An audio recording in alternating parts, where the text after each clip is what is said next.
እግዚአብሔር መጥቶ ሊባርክ ሲፈልግ ያንተ እይታ ያስፈልገዋል። መንገድ ነው እይታ። ካንተ አቅም፣ ካንተ ችሎታ፣ ካንተ ገንዘብ፣ ካንተ ዘመድ በላይ ማየት መቻል አለብህ። እችላለሁ ብለህ ማመን አለብህ። በባዶ ሜዳ ዝም ብለህ ከመሬት ተነስተህ ማንም ሳያምንብህ ምንም ነገር ሳይኖርህ እግዚአብሔርን በማመን የማድረግ የምትችላቸውን ነገሮች መናገር ጀመር። የሆነ ሰው ውስጥ ግን ይሄ መንፈስ ሲገባ ይታየኛል።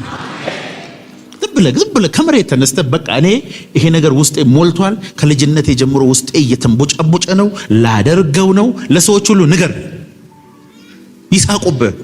ጥሩ ነው። ልብ ውስጥ የተቀመጠው ድምፅ የእግዚአብሔር ከሆነ ብትገስጸው በኢየሱስ ስም ብላ ሄደ።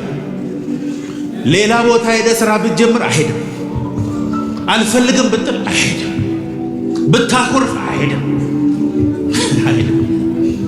ከእግዚአብሔር የመጣ ሐሳብ አይሄድም። ቁጭ ጆሮን እንደዚህ በሁለት እጅ ብትይዝም ትሰማለህ። አልዘምርም ብትል ጠዋት ተነስተህ ሰዎቹ ጊዜ ትላለህ። ሳትፈልግ እኮ እግዚአብሔር የጠራህ ነገር ኑሮ ባይመችም አይሄድም። ኑሮ ቢመችም አይሄድም። ይኸውልህ ጠፈር ላይ ብትወጣም አይሄድም። እግዚአብሔር የጠራ ጥሪ አይሄድም። ዛሬ እንዲያው ምን የመጸልይባችሁ እንዳይሄድ እኮ አይደለም፣ አምፕሊፋይድ ሆኖ በኃይል እንደ ውስጣችሁ እንዲጨው በኢየሱስ ስም ጸልያለሁ።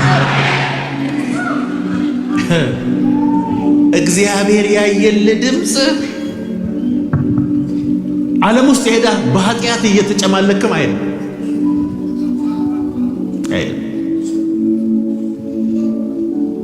አልፈልግም ብለህ ሁሉን ነገር ብትተውም አይደለም።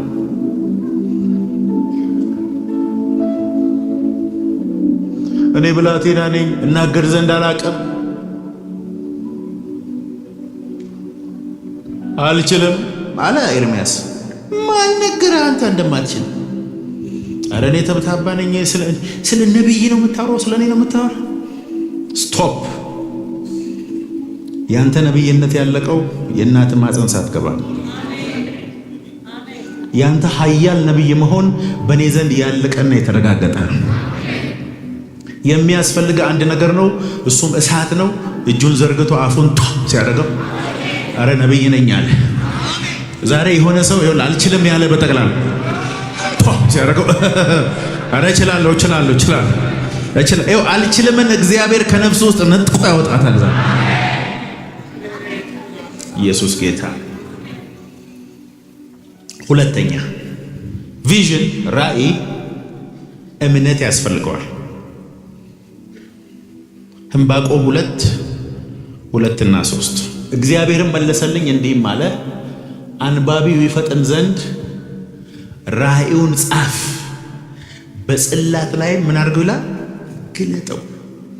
አብዛኛው ሰው ክሊር የሆነ ቪዥን የለውም።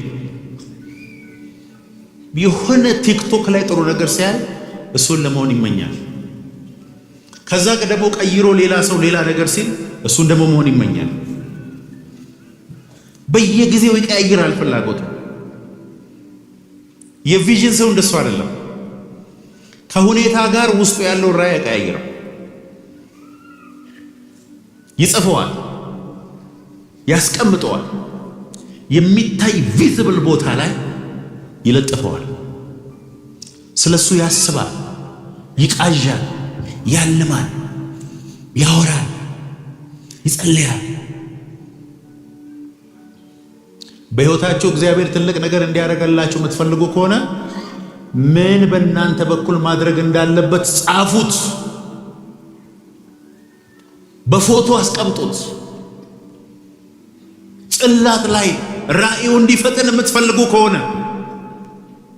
ማኒፌስት እንዲያደርግ ቶሎ በፍጥነት በሕይወታችሁ እንዲሆን የምትፈልጉ ከሆነ የጸሎት ክፍላችሁ፣ መኝታ ክፍላችሁ፣ አልጋችሁ ባለበት ቦታ፣ ሁል ጊዜ የምታዩበት ቦታ ለጥፉ። የዛሬ 12 ዓመት 14 ዓመት ዛሬ የማገለግልባቸው ስቴዲየሞች፣ ትላልቅ ክሩሴዶች ይኸው ባለቤት ይኸው ምስክር ነች። መኝታ ክፍል ያለ፣ የጸሎት ክፍል ያለ፣ ሞባይል ላይ አለ፣ ማነበው መጽሐፍ ላይ አለ። የዛሬ 12 ዓመት ቤተክርስቲያን ሲጀምር ደግሞ ትላልቅ የሚባሉ የእግዚአብሔር ሰዎች ፎቶ ቸርቻችን ውስጥ አለ። መሆንም ፈልገውን በትክክል አስቀምጫለሁ። ለዚህን ያህል ሚሊየን ሰው ወንጌል አደርሳለሁ የሚል አለ። ስለዚህ ወዴት እንደሚሄድ የታወቀ ነው። አሁን ጌታ ኢየሱስ ቢመጣና አንዳንድ ሰዎችን ምን አደርግልሽ ትወጃለሽ ቢል አብዛኛው ሰው ጊዜ ሰጠኝ ጸልይበት ነገር አለው ነው የሚለው። ወዴት እየሄደ እንዳለ በህይወቶቹ ላይ አቅጣጫ ያለው ሰው እግዚአብሔር የተናገረውን አርቲኩሌት አድርጎ በእያንዳንዱ ነገር ጽፎ ያስቀመጠ ሰው በብዛት የለም። ወዴት እየሄደ እንዳለ የሚያውቅ ሰው የለም። በልብ ውስጥ ያለውን ትንሽዬ ብልጭታ እግዚአብሔር የሰጠህን እሱን ነገር መስመር ማስመር፣ እቅድ ማውጣት፣ የምትሆነውን ነገር በትክክል ፊት ለፊት ላይ ማስቀመጥ የሰው ድርሻ አይደለም፣ ያንተ ድርሻ። አሜን ትላላችሁ ወይ? እግዚአብሔር ለካ በእኔ እምነት ውስጥ ነው እኔን የሚባርከኝ። እግዚአብሔር ለካ እኔ ሳይለት ነው ጥሩ አይታል እፈጽመዋለሁ የሚለኝ። ዛሬ የሆነ ሰው አይኖቹ ተከፍተው አይ አላያቸው። እግዚአብሔር መጥቶ ሊባርከ ሲፈልግ ያንተ እይታ ያስፈልገዋል። መንገድ ነው እይታ። ሁለተኛ ምንድነው? እምነት በሉስ። አዎ እምነት ምንድነው? የማይታየውን ነገር ማየት አለብህ። እምነት ተስፋ የምናደርገውን ነገር የሚያስረግጥ ስለሆነ ተስፋ ማድረግ አለብህ። ካንተ አቅም፣ ካንተ ችሎታ፣ ካንተ ገንዘብ፣ ካንተ ዘመድ በላይ ማየት መቻል አለብህ። እችላለሁ ብለህ ማመን አለብህ። በባዶ ሜዳ ዝም ብለህ ከመሬት ተነስተህ ማንም ሳያምንብህ ምንም ነገር ሳይኖርህ እግዚአብሔርን በማመን የማድረግ የምትችላቸውን ነገሮች መናገር ጀመር። የሆነ ሰው ውስጥ ግን ይሄ መንፈስ ሲገባ ይታየኛል። ዝም ብለህ ከመሬት ተነስተህ በቃ እኔ ይሄ ነገር ውስጤ ሞልቷል፣ ከልጅነቴ ጀምሮ ውስጤ እየተንቦጫቦጨ ነው፣ ላደርገው ነው፣ ለሰዎች ሁሉ ንገር፣ ይሳቁብህ፣ ጥሩ ነው፣ ምስክርነት ይሆንልሃል። በቃ ከመሬት ተነስተህ መንፈሳዊ ዓለም ላይ አክቹዋል ከሆነው ነገር ይልቅ በልብ ውስጥ የሆነው ነገር ይበልጣል። አልገባህም።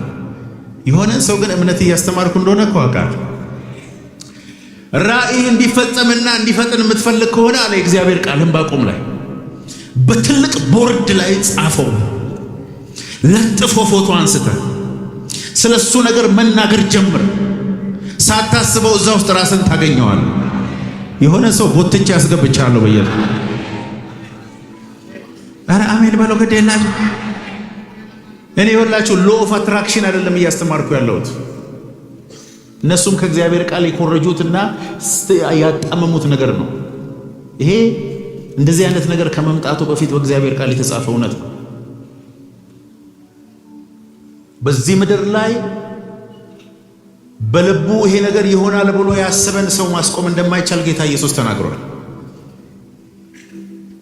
ትዳር ነው፣ ቅባት ነው፣ ቢዝነስ ነው ብለው ብትፈልግ አንዳንድ ሰው እኮ የሚያስበው መሰላችሁ ምን ተስፋ አለኝ እኔ ዘንድሮንም አላልፍም፣ እኔ ነገር አብቅቷል፣ በቃ የኔ መጨረሻው ደስታዬን ድሮ ነው ያየሁት ብሎ እኮ የሚቀመጥ ሰው አለ። ይሄንን ሰው ይሁላችሁ በዘይት ውስጥ ወስዳችሁ ብትቀቅሉትም ምንም መሆን አይችልም።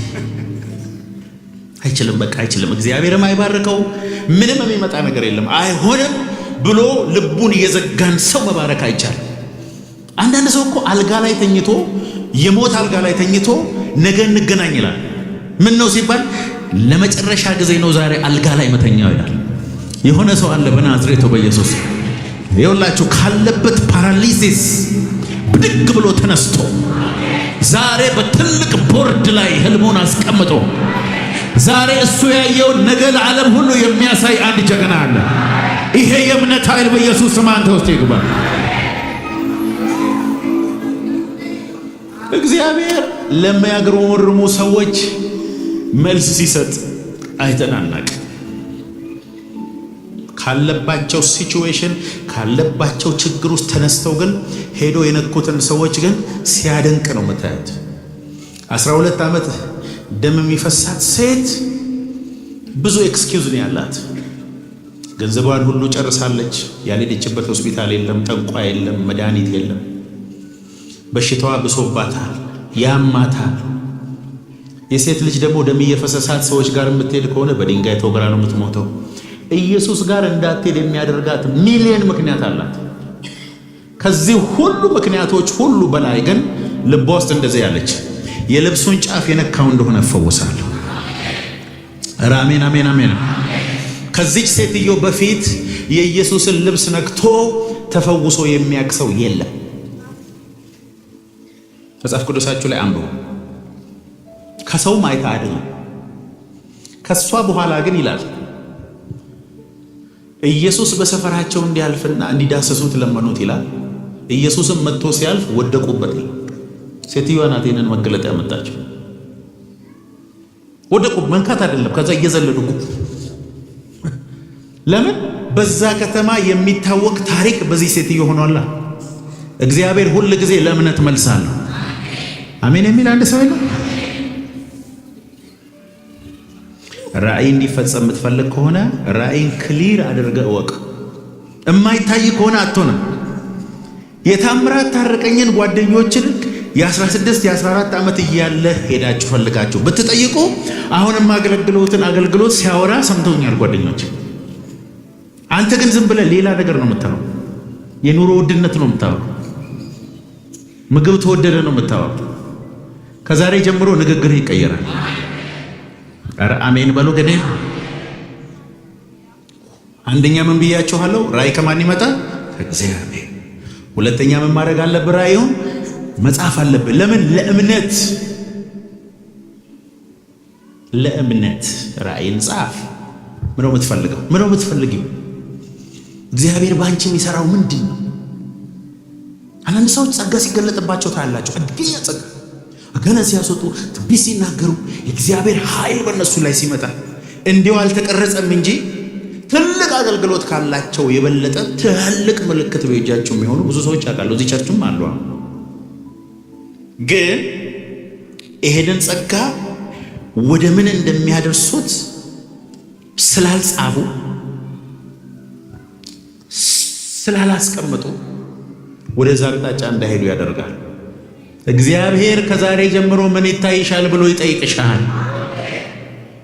ይጠይቅሃል። ምን ጽፈሃል? ለምን ተዘጋጅተሃል?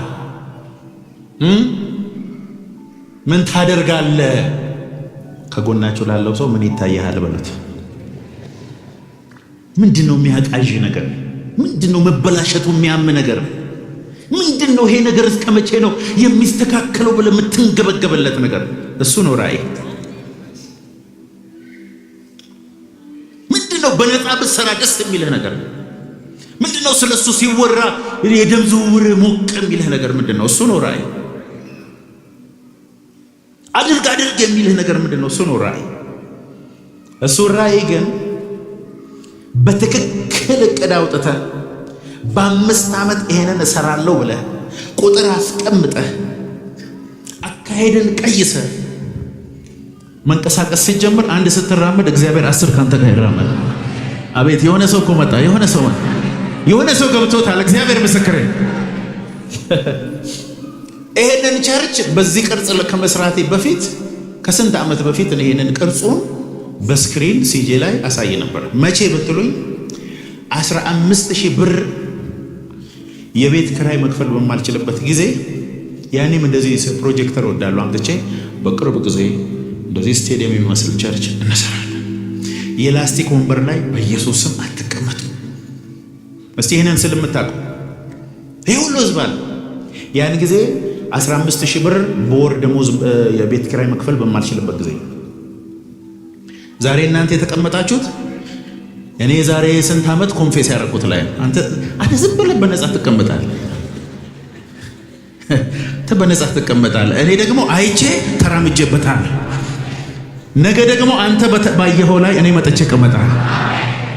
ያየኸውን ነገር ግን እንዳይሆን የሚከለክል ነገር የለም። ዛሬ በኢየሱስም ከማጉረምረም አውጥቼ እይታችሁን እቀይረዋል። እይታ የሌለው ሰው አትከተሉ። ልብ ውስጥ ህልም የሌለው ሰው አትከተሉ። ህልሙ ቅርጽ የሌለው ሰው፣ ወዴት እንደሚሄድ የማይታወቅ ሰው፣ በየወሩ በየሳምንቱ ሐሳቡን የሚቀያየር ሰው እሱ የትም አይደርስም። በዘመናት መካከል በከፍታና በዝቅታ አቅጣጫው ተመሳሳይ የሆነ ሰው ያሰበበት ይደርሳል። ሶስተኛ አንደኛ ምንድን ነው ያልኳቸው? ምን ራእይ። ሁለተኛ ሶስተኛ ደግሞ ራእይ መታዘዝን ይፈልጋል። ራእይ ኦቢዲየንስ ይፈልጋል። ላየኸው ራእይ እሺ ማለትን ይፈልጋል። እግዚአብሔር ለአብርሃም መጣና በህልሙ እኔ ወደማሳይ ምድር ትሄዳለህ፣ ታላቅ ሕዝብ አደርግሃለሁ፣ ውጣ ከዘመዶች ተለይተህ ሲል እንዴ ኮምፎርት ዞኑ ቤተሰቡን ዘር ማንዘሩን ትቶ ወደማያውቀው ምድር እንዴት ይኬዳል? እሺ አሁን መልአኩ ገብርኤል በህልም መጥቶ አንድ ሰው ጋር ልጄ ሆይ ወደማሳይ ምድር ትሄዳለህ፣ ካናዳ ትሄዳለህ፣ ካናዳ እንኳን ይሄዳል አበሻ፣ ቡጁምቡራ ትሄዳለህ፣ እዛ ታላቅ ሕዝብ አደርግሃለሁ ቢል ማንም ስለ ቡጁምቡራ የሚያስብ የለም። ህልም ነው። ሄዶ ምንድነው ቡጁምቡራ ማለት ሽምብራ ትበላለህ ማለት ነው ብሎ ይተረጉምለታል። በህልሙ በውኑ በመተኛቱ በመነሳቱ ውስጥ የሚያየውን ነገር ቅርጽ አስይዞ እቅድ አውጥቶ ያንን ነገር ወደ ምድር ለማምጣት የሚሞክር ብዙ ሰው የለም። እምነት ማለት መንፈሳዊ እጅ ነው። መንፈሳዊ ዓለም ላይ ያለውን ስበ የምታወርድበት። ብዙ ሰው ውስጥ አሁን ትላልቅ ኦርፋኔጅ አለ፣ ትላልቅ ቸርች አለ፣ ትላልቅ እርሻ አለ፣ ድሆችን መርዳት አለ፣ የሀገር መሪነት አለ። ዝም ብሎ ቁጭ ብሏል። ዛሬ እግዚአብሔር ተናግሮኛል። ህልምህን በሙላት የምትኖርበት ዓመት ነው። እኔ የሆነልኝን ነው መባረከህ። ህልምህን በናዝሬቱ በኢየሱስም የምትኖርበት ዓመት ነው። ለህልም የምትታዘዝበት ዓመት ነው። አሜን በሉ እስቲ። እንዴ ዮሴፍ የማርያም እጮኛ ነው። ሊጋቡ እየጠበቀ ነው። አርግዣለሁ አለችው። እንዴት ከመንፈስ ቅዱስ በመንፈስ ገብርኤል መጥቶ ተናግሮኝ አረገዝኩ ስትለው በልቡ ጻድቅ ሰው ስለነበረ በድንጋይ ተወግራ ከምትሞት ብሎ በስውር ሊተዋት አስቦ ማታ ሲተኛ ገብርኤል መጣ። አቤት ገብርኤል ለማርያም በግልጽ ራእይ ነው የመጣው፣ ለሱ በህልም ነው የመጣው።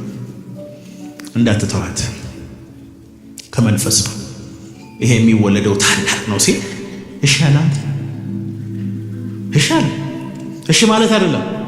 ልጁን ሊገሉ ሲፈልጉ እና ከእናቱ ጋር ይዞ ወደ ግብፅ መሄድ የሚችል ታላቅ ለህልም የሚታዘዝ ሰው፣ በጣም ያልተሰበከና ታላቅ ሰው ማለት ዮሴፍ ነው። እግዚአብሔር ይባርክ። አጨብጭቦ ለዮሴፍ።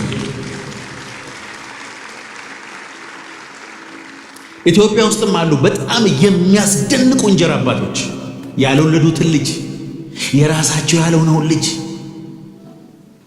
አባት ሆነው በስሙ ተጠርተው አብልተው አጠጥተው የሚያሳድጉ እውነተኛ የእንጀራ አባትና የእንጀራ እናቶች አሉ። እስቲ ለነሱ አጨብጭቧል።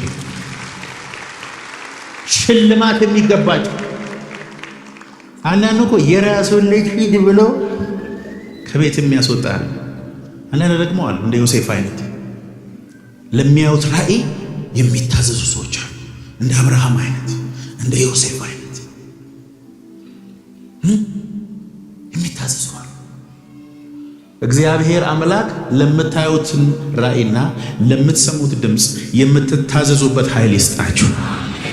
ኧረ አሜን በሉ። ገዴላ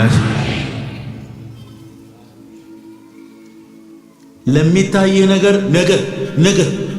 ነገ የሚባል ነገር የለም።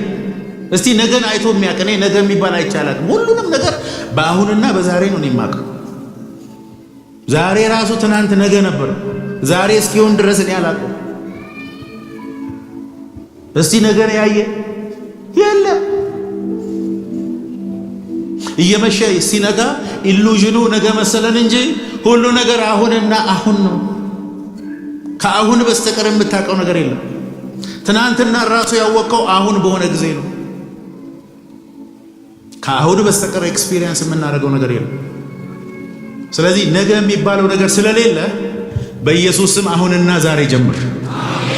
አቤት የሆነ ሰው ላይ የሆነ እንደዚህ ይኸውላችሁ እንዲህ የሚሽከረከር እንደ ኮርኔዶ የሆነ እሳት ነገር የሆነ ሰው ጭንቅላት ላይ ይታያል። በናዝሬቱ በኢየሱስ ስም ይሄ ቶርኔዶ እሳት በአንድ ሰው ላይ ራእይ እንዲፈጸም በለው እታዘዛለሁ። ለህልሜ እታዘዛለሁ። በልቤ ውስጥ ለሚጮኸው ጩኸት እታዘዛለሁ። አጨብጭበው ለጌታ ክብር። ሌላው ራእይ ከፍተኛ የሆነ ተቃውሞና መከራ አለ። እቺን አሜን እንደማትሉ አውቃለሁ። ባትሉም በቃ ራእይ ያለው ሰው ወደድክም ጠላህም ከፍተኛ የሆነ መከራ ይደርስበታል። አንተ ራስህ ባትታዘዝና ዝም ብለህ ብትተው ራሱ ራእይ ስላለህ ብቻ ጠላት ያውቃል፣ ፖቴንሻል ያውቃል። ከሌሎች ሰዎች ሁሉ የተለየ አታክ አንተ ላይ ነው የሚመጣው። ሙሴ በተወለደ ጊዜ ወንድ የተባለ ሕፃን ሁሉ ታርዷል። በሙሴ ምክንያት ሙሴ ተርፏል። ኢየሱስን በተወለደ ጊዜ እድሜው ከ2 ዓመት በታች የሆነ ሕፃን ሁሉ ታርዷል። ኢየሱስን ግን ተርፏል። አንተንም አታክ የሚያደርግ ሌላውን ይጨርስ ይሆናል እንዴ? አንተን አገኘ። ትንቢት እየተናገርኩ ነው ያለው። የሆነ ሰው አለ ዛሬ የመከራው ዘመን በቃ፣ ከራእይ የተነሳ መሰደድ በቃ፣ በሌሎች መጠላት በቃ። አንዳንዱን ሰይጣን ነው የሚያስነሳብህ፣ አብዛኛውን ግን ራሱ እግዚአብሔር ነው። ይቅርታ ይህን ሚስጥር በማውጣት በባለ ራእይ ላይ የሚነሳው ሰይጣን የሚመስላቸው ሰዎች አላቸው። ራሱ እግዚአብሔር ያሻል፣ ያስጨውሃል። ምንም አታመጣ ብትል አትፈርድም ወይ ብትል አንተን ማገልገል ይሄ ነው ወይ ትርፉ ብትል ሳት ዘይት ብትቀባ በርሜል ውስጥ ብትገባ የነቢያት አይነት ሄደ ብታሳድድ ምንም የለም።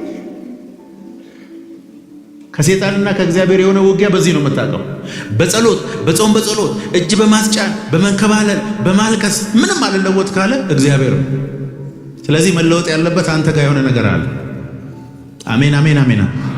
እውነተኛ ባለ ራእይ ከማንም ሰው የበለጠ መከራና ችግር ውስጥ ያልፋል። እስቲ ድገሙና በሉ እኔ ያልኩት እውነተኛ ባለ ራእይ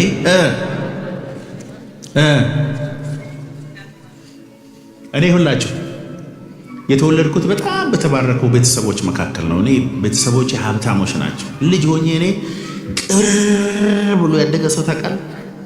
እንደሱ ነው ያደግኩት። ትምህርት ቤት እንዴ ተሸክመው ነው የሚወስድ። መጠየቅ ትችላላችሁ። ቅር ብሎ ያደገ ሰው። ከዛ ወጥቼ ጥሩ ኑሮ ነው ስኖር የነበረው። በ20 ምናምን ዓመቴ ሚሊዮነር ሆኛለሁ ኦልሬዲ። ለካ አገልግሎት የምትባለው አንሰገባ ወገኖች፣ ወይኔ ወይኔ ወይኔ ወይኔ ወይኔ ወይኔ ወይኔ አሁን ሳስበው ያመኛል ወገኖቼ። የ100 ዓመት በ1 ዓመት ሰጠኛ ጌታ። አሁን ታለፈ እንደዋዛ ካልክ መጀመሪያ ማለቅ ሰው ነው። ወይ ወይ ወይ ወይ ወይ ወይ ወይ ወይ ወይ እኔ እግዚአብሔር ያለፍኩበትን መከራ በዚህ ሌቭል እንደማልፍ ቢነግረኝ ኖሮ ይኸውላችሁ አንድ ግሬን አላነሳም። እንኳን ቀባኝ ቀባኝ ቀባኝ አረፍ እዛው ነበር መኖር። ተንገበገብኩላችሁ። ሰማይና ምድር የተዋጋው ሰው እኔ ነኝ እኮ። ስንት ቸርች ነው ይንቀለው እያሉ የጸለዩብኝ። የረገሙኝ ይሞት ያሉ በሽጉጥ ሊገሉኝ እስር ቤት አስገብተውኝ ኧረ በጌታ በኢየሱስ ልጆቼ ባለቤት መከራ በመከራ የገንዘብ ማጣት በዚህ የመካድ በዚህ የስድብ በዚህ የጥላቻ በዚህ ስማ ራእይ ካለ ትመታለህ። አሜን ባትልም ትመታለህ። የሚመታ ደግሞ እግዚአብሔር ነው። ምን ታመጣለህ? ዮሴፍን ወንድሞቹን የሸጡት ኧረ ተው እባክህ ጉድጓድ የከተተው ኧረ ተው ምንም አላደረጉም። ወንድሞቹ እስር ቤት የከተተው ተወኝ ወንድሞቹን አትበለኝ። በወንድሞቹ እጅ ተጠቅሞ እግዚአብሔር ነው አድርጎ ሰባብሮ ገሎ ዮሴፍን ከውስጡ አራግፎ አውጥቶ መጨረሻ ላይ ለክብር ያስቀመጠው ራሱ እግዚአብሔር ነው። አንዳንዶቹ መከራ ከእግዚአብሔር ናቸው። ምንም ማምጣት አትችልም። እግዚአብሔር የሚወዳቸውን ሰዎች በሰላም ነው የሚያኖራቸው ብለህ የምታስብ ከሆነ መጽሐፍ ቅዱስን በደንብ አንብብ። ጳውሎስን ነው የሚወደው እግዚአብሔር። ሲገረፍ፣ ሲደበደብ፣ ሲመታ፣ እስር ቤት ሲገባ፣ ሲራብ፣ የሚጠይቀው ሲያጣ፣ ዘመድ ሲያጣ፣ ልብስ ሲያጣ፣ በራቁትነት በመከራ ካለፈ በኋላ ይኸውላችሁ ለ2000 ዓመት እየተሰበከ እንዳለ ማወቁን እግዚአብሔር ነው የሚያውቅ። መከራ ውስጥ አለፍክ ማለት የእግዚአብሔር ዓላማ የለብህም ማለት አይደለም። በሰላም ኖርክ ማለት በመከራ ከሚያልፉ ሰዎች የተሻልክ ሰው ነህ ማለትም አይደለም። ስለዚህ ራእይ ካለ ፈተና አለ። በሉ እስቲ እናንተ ስለ እግዚአብሔር መንግስት ብላችሁ በመከራ ያላችሁ ሰዎች ስለ እግዚአብሔር መንግስት ብሎ ምንም መከራ ውስጥ ከሌሉ ሰዎች ትሻላላችሁ። ስለ እግዚአብሔር መንግስት መከራ የምትቀበሉ ሰዎች በሙሉ በምድር ላይ ካሉ ሰዎች ሁሉ የተሻለ ፖዚሽን ያላችሁ ናቸው። እግዚአብሔር ባለዳ ስላልሆነ ሳይባርካችሁ በእናንተ ተአምር ሳያደርግ ከዚህ ምድር አታልፉ። ዛሬ የሆነ ሰው የመጨረሻው የመከራ ስንብት ደብዳቤ ይሰጠዋል። ለሱ ብቻ ሳይሆን ለዘር ማንዘሩ በጠቅላላ ከሰማይ ደብዳቤ እንካ። አንተ የከፈልከው ዋጋ በቂ ነው። ከዚህ በኋላ የመለምለም ዘመንህ ነው፣ የመሄድ ዘመንህ ነው፣ የመቀባት ዘመንህ ነው፣ የኃይል ዘመንህ ነው ትባላለህ። ካመንክ ጩህና በኢየሱስ ስም አሜን። አንደኛ ምን ብያቸዋለሁ?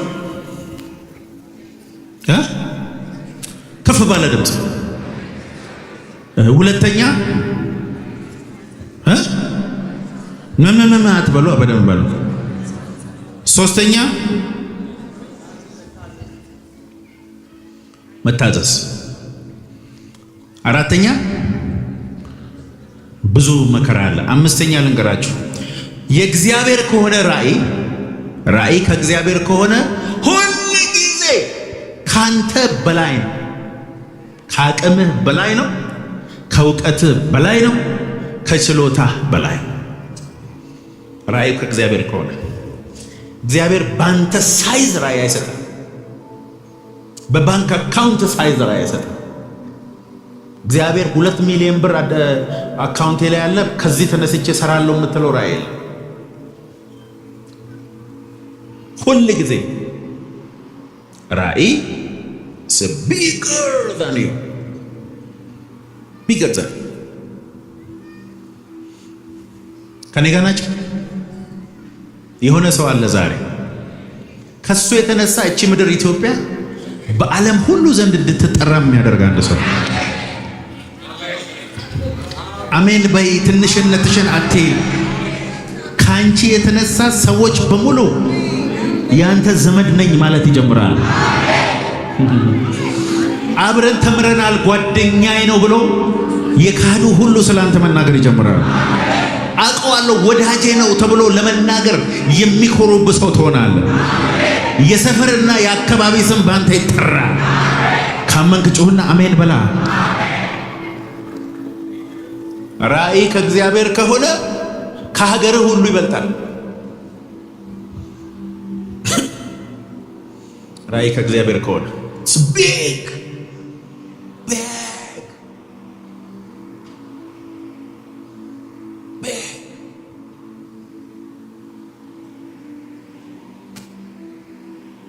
ህልመኛ ሰው ህልሞን ሲነግራችሁ በጣም ትልቅ ከመሆኑ የተነሳ ለማመን የሚከብዳቸው ነገር ነው። ከእግዚአብሔር የሆነ ነገር ምንም ንግግር የማይችል ሰው፣ ምንም ገንዘብ የሌለው ሰው፣ ምንም ዘር ማንዘሩ የማይረዱት ሰው እቤቱ ቁጭ ብሎ ለበሚቀጥሉት 5 ዓመታት ዓለምን ሼክ ላደርግ ነው ሲል ላታምነው ትችላለህ። ነገ ግን ያሳያል። ዛሬ ጌታ የተናገረኝን ልንገራችሁ። ከሰማይ የሆነ እሳት ልባችሁ ውስጥ ይገባል። ዛሬ አቧራህን አራግፈ ካለህበት ትነሳለህ።